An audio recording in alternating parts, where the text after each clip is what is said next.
Hello everybody, कैसे हैं आप लोग। आज मैं जो टॉपिक लेकर के आई हूँ वह है आखिर आत्महत्या ही क्यों। जैसे जैसे हमारे देश का विकास हो रहा है और जिस तरह से हमारा देश विकास की ओर अग्रसर हो रहा है, धन समृद्धि और सभी तरह से, तो उसी तरह से हमारे देश में ये देखा गया है कि आत्महत्याएं भी ज़्यादा से ज़्यादा बढ़ती जा रही हैं।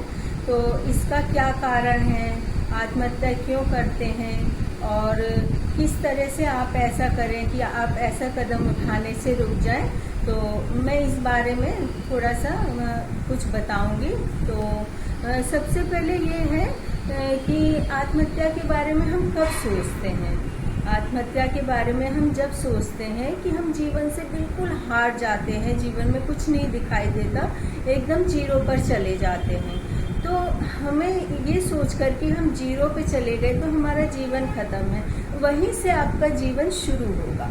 आप ये सोचिए कि आप जब दुनिया में आते हैं, जन्म लेते हैं, तब भी आप जीरो पर रहते हैं, फिर उसके बाद आपकी जीरो से ज़िंदगी शुरू होती है और आप कहाँ से कहाँ पहुँच जाते हैं। और उसी तरह से आप भी अपने उस जीवन को एक नए सृजन की तरह, उत्साह की तरह, साहस की तरह मानिए और जो आपके कष्ट है, विपदा है, उनको एक साइड में रख दीजिए और जीवन से लड़िए। तो फिर देखिए कि आत्महत्या का ख्याल आपके दिलो दिमाग में बिल्कुल भी नहीं आएगा। और आजकल तो मैं देखती हूँ कि 12-12, 13-13 साल के बच्चे भी आत्महत्या करते हैं। अब आप बताइए, 12-13 साल के बच्चों को तो ये भी नहीं मालूम है कि आत्महत्या क्या होता है।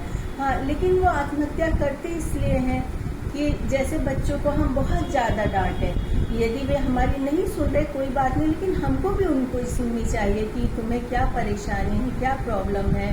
और यदि उसके मार्क्स अच्छे नहीं आते हैं तो हमें बैठ करके उसे समझाना चाहिए कि यदि तुम्हें इस सब्जेक्ट में रुचि नहीं तो तुम इस सब्जेक्ट में ज़्यादा मेहनत करो, या हमें उसे बैठ करके समझाना चाहिए।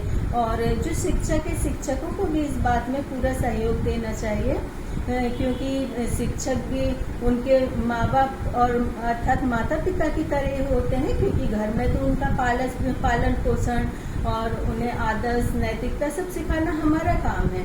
लेकिन जो स्कूल में है यही काम टीचरों का सिखाना होता है। तो यदि टीचर भी देखे कि कोई बच्चा बहुत परेशान है और यदि किसी सब्जेक्ट में उसके मार्क्स कम आ रहे हैं, तो उसके पेरेंट्स से शिकायत ना करके उस बच्चे को समझाएं कि आपके जो इस तरह से मार्क्स कम आ रहे हैं तो आप अपने जो है पढ़ने का तरीका बदल दीजिए। और आप उन्हें प्यार से बैठकर, जो स्पेशल बच्चे होते हैं, जो बच्चे पढ़ाई में थोड़े से कमज़ोर होते हैं, जिस तरह से उन बच्चों की एक्स्ट्रा क्लास ली जाती है, तो उसी तरह से उन बच्चों को पढ़ाना चाहिए। और घर में हम माता पिता और जो उनके बड़े भाई बहन होते हैं, सभी को उनका पूरा सहयोग करना चाहिए।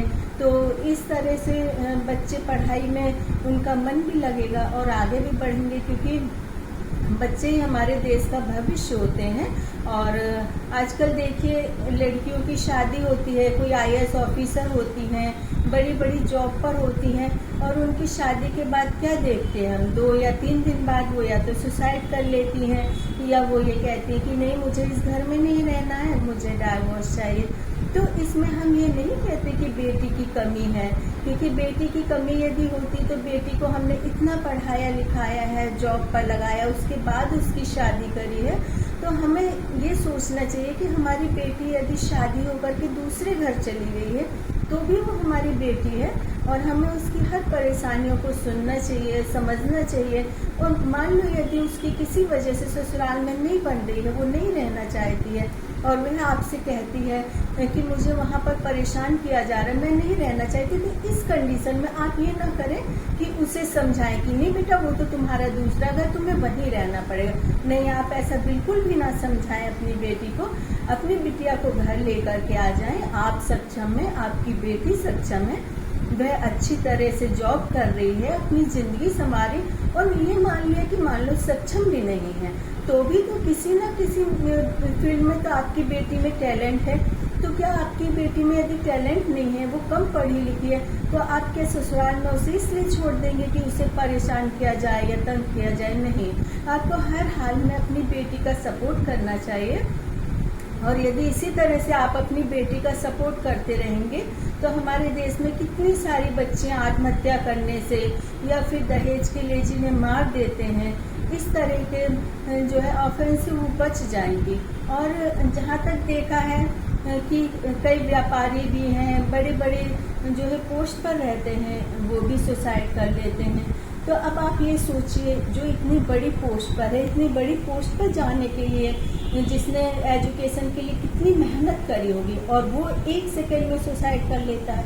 ये सुसाइड वो 1 सेकेंड में कर तो लेता है, लेकिन वो जो सुसाइड का इरादा है वो उसके अंदर धीरे धीरे आता है, कई सालों से आता रहता है।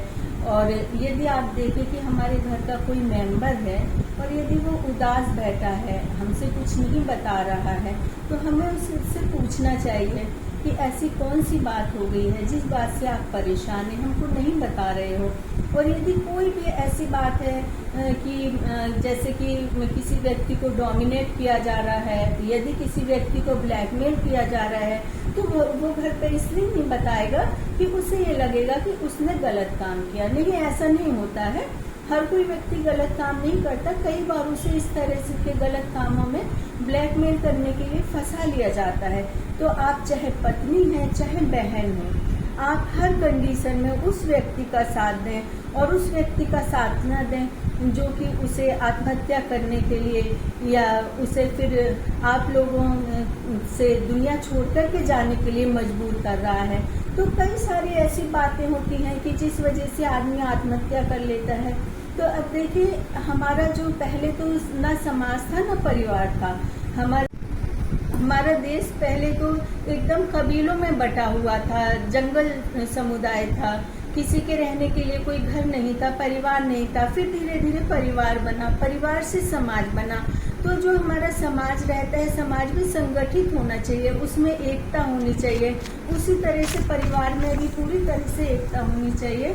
और परिवार के किसी भी व्यक्ति के अंदर भय नहीं होना चाहिए कि यदि मैं ये काम कर रहा हूँ तो मेरे घर वाले मेरा पूरा सपोर्ट भी नहीं करेंगे। नहीं, यदि आपके घर में किसी मेंबर से बाई चांस कोई गलती भी हो रही हो तो आप उसे उस बात में भी सपोर्ट करना चाहिए, क्योंकि यदि उस व्यक्ति के महसूस हो जाता है कि उस व्यक्ति ने गलती करी और आपने उस व्यक्ति को माफ़ कर दिया है, तो ये उस व्यक्ति की गलती की सबसे बड़ी माफ़ी होगी।